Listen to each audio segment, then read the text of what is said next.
So next naman drawing tayo ng power system. So generator,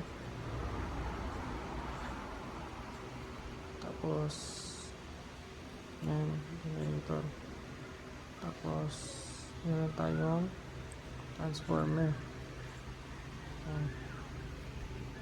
Meron din tayong line, yan. Tapos kunwari meron pang isang transformer, so yan, yan. So paano pag ganyan?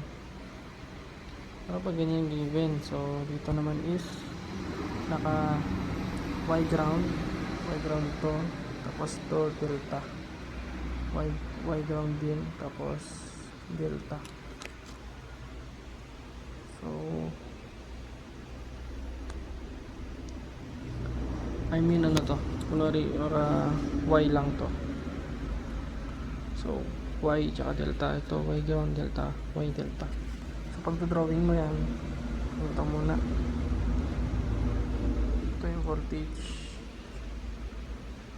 tapos generator impedance nya, tapos yung transformer na isa, tapos yung line, ito yung line nito, tapos yung transformer na isa, yan, tapos ground, yan. So Y ground, pag Y ground siya, naka-connect like yan. Tapos delta sa baba, ganyan. Tapos dito naman sa isa, Y ground, naka-connect, so ganyan, delta yung dito. Tapos paano kapag nandito pala yung, paano pag nandito yung ano, yung fault, nandun yung fault. So nandito siya, ito yung generator, ito yung transformer, so nandito siya dito. Paano pag nandito, ano yung VTH mo?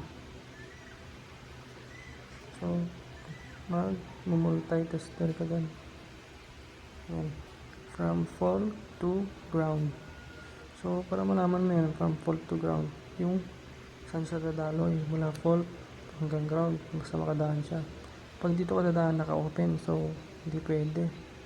Pero pag dito, pwede. So parang ano lang siya, series, to tsaka to. So to is CGO,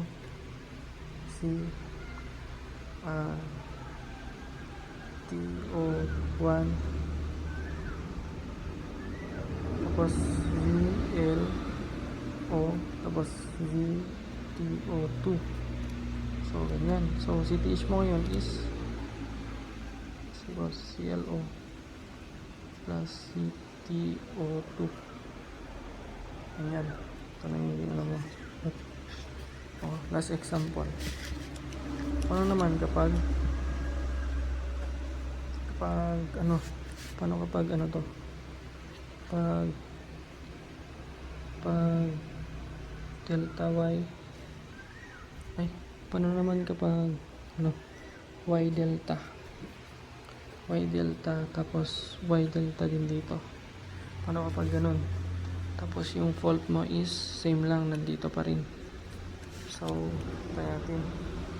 So generator mo may voltage,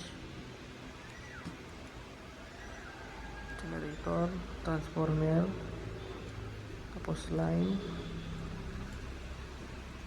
tapos transformer ulit, so ground. So ayan, sabi niya Y delta to, Y delta. So pag Y hindi nakakonect, pag delta nakaganyan. Next dito naman sa transformer 2, pag Y hindi nakakonect, pag delta nakaganyan. Tapos andito yung fault mo dito,